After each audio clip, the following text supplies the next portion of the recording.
السلام علیکم ورحمۃ اللہ وبرکاتہ۔ اللہ تعالیٰ آپ سب کو خوش رکھے اور سلامت رکھے، اور ہمارے اس یوٹیوب چینل سعد احمد 313 میں آپ سب کا خیر مقدم ہے۔ جیسے کہ آپ سبھی حضرات جانتے ہیں، 1 تاریخ کو اگست کے مہینے میں عید الاضحیٰ منائی جائے گی، اور امارت شریعہ کی جانب سے اسی کے تعلق سے 24 جولائی کو کچھ ہدایات جاری کیے گئے تھے۔ ان ہدایات کے اندر یہ ذکر کیا گیا تھا کہ ہم عید کی نماز مسجدوں میں، محلے کے بڑے ہالز کے اندر اور عیدگاہوں میں ادا کریں گے۔ اسی کے فوری بعد حکومت کرناٹک کی جانب سے کچھ اعلانات جاری ہوئے۔ اس اعلان کے اندر یہ ذکر کیا گیا کہ ہم عید کی نماز عیدگاہوں میں اور بڑے ہالز کے اندر نہیں پڑھ سکتے، جو ہے کہ ہم عید کی نماز صرف اور صرف مسجدوں کے اندر ادا کر سکتے ہیں۔ اور یہ بھی پابندی لگائی گئی کہ ہم عید کی نماز مسجدوں میں پڑھنے کے ساتھ ساتھ صرف 50 کی تعداد میں مسجد میں نماز ادا کریں گے۔ اس کے تعلق سے علماء کرام نے فکر کیا اور حکومت کے لیڈران سے اور پولیس ڈپارٹمنٹ سے بات کر اس کے تعلق سے کچھ نئے طور پر امارت شریعہ کی جانب سے یعنی 30 تاریخ کو نئے ہدایات جاری کیے گئے ہیں۔ ہم صغیر احمد صاحب امیر شریعت کرناٹکا سے ملاقات کرنے کے لیے آئے، اور حضرت سے ہم نے یہ جاننے کی کوشش کی کہ حضرت یہ دونوں ہدایات کے اندر کیا فرق ہے۔ تو اس کے تعلق سے ہم نے امیر شریعت کرناٹکا حضرت مولانا صغیر احمد خان صاحب دامت برکاتہ سے ملاقات کی، اور حضرت سے ہم نے اس کے تعلق سے سوال بھی کیا۔ آئیے حضرت نے جو اس کے تعلق سے جوابات دیے ان کو غور و فکر کے ساتھ سنیں اور دوسروں تک اس بات کو پہنچانے کی بھرپور کوشش کریں۔ السلام علیکم حضرت۔ اس سے پہلے آپ کی طرف سے ایک ہدایت نامہ جاری کیا گیا تھا عید کے تعلق سے اور قربانی کے تعلق سے، اور آج 30 تاریخ کو ایک ہدایت نامہ جاری کیا گیا ہے، اس میں دونوں میں کیا فرق ہے؟ دیکھیے، پہلے جو ہم نے ایک ہدایت نامہ جاری کیا تھا تو اس وقت کیفیت یہ تھی اور ہم کو امید تھی کہ ہمارے اعلان کے بعد انشاءاللہ حکومت کی طرف سے کوئی پابندی عائد نہیں کی جائے گی، تو اس لیے ہم نے یہ ہدایت دی کہ نماز عیدگاہوں میں، مساجد میں اور محلے میں موجود بڑے ہالوں میں ادا کی جائے۔ ہم نے یہ ہدایت نامہ جاری کر دیا تھا، لیکن ہدایت نامہ جاری کرنے کے بعد حکومت کی جانب سے یہ اعلان ہوا کہ نماز عیدگاہوں میں نہیں ادا کی جائے گی، نہ عیدگاہوں میں، نہ شادی محلوں میں، اور نہ کسی دوسرے حال میں۔ حکومت کی جانب سے جب یہ قانون کا اعلان ہو گیا تو ظاہر بات ہے کہ ہم حکومت کے حکم کی پابندی کرنا چاہیے۔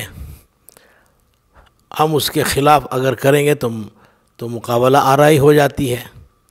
تو اس لیے ہم نے اب یہ اعلان شائع کیا ہے کہ اور حکومت کی جانب سے یہ اجازت ملی کہ مسجدوں میں ادا کی جائے عید کی نماز، بجائے عیدگاہوں میں ادا کرنے کے مسجدوں میں ادا کی جائے۔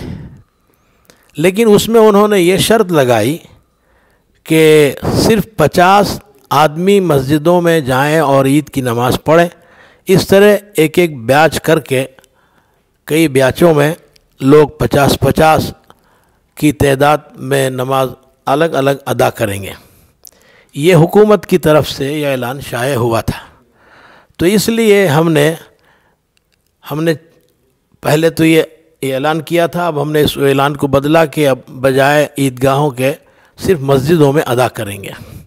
لیکن حکومت کی جانب سے یہ بھی پابندی تھی کہ 50 آدمی نماز ادا کریں گے، تو ہم نے اس کو کینسل کرنے کی بہت کوشش کی، بڑے آفیسروں سے اور حکومت کے دوسرے پولیس کمشنروں سے ہم نے دریافت کیا، اور ہم نے ان سے یہ کہا کہ اس پابندی کو ختم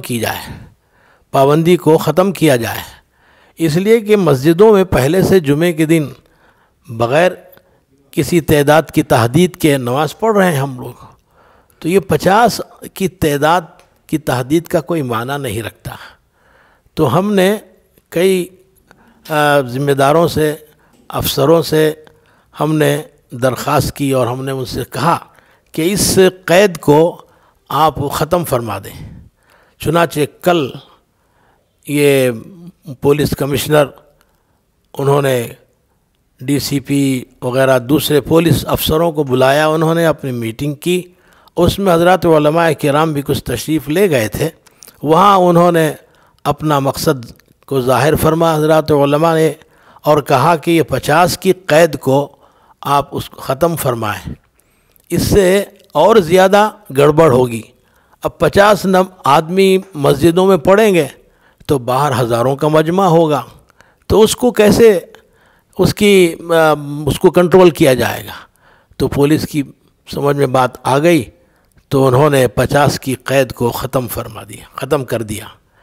تو اس لیے ہم نے خوشی کا اظہار کرتے ہوئے اس قید کو ذکر کرے بغیر ہم نے یہ کہا کہ مسجد میں نماز ادا کریں۔ کوئی قید اب نہیں ہے، جیسے جمعے کی نماز پڑھتے ہیں اسی طرز پر ہم مسجدوں میں عید کی نماز ادا کریں گے۔ اب کوئی 50 آدمیوں کی تحدید نہیں ہے، اس لیے تمام حضرات اس کو نوٹ فرما لیں، اب کوئی قید نہیں ہے، اب جتنے چاہے لوگ جائیں، لیکن بہرحال وہ ڈسٹنس کا سماجی فاصلے کا لحاظ کر کے وہاں جائیں، اس میں کسی قسم کی کوئی گڑبڑ نہ ہو۔ السلام علیکم ورحمۃ اللہ وبرکاتہ۔ جی وعلیکم السلام ورحمۃ اللہ وبرکاتہ، جزاک اللہ۔ سبحان اللہ والحمد للہ۔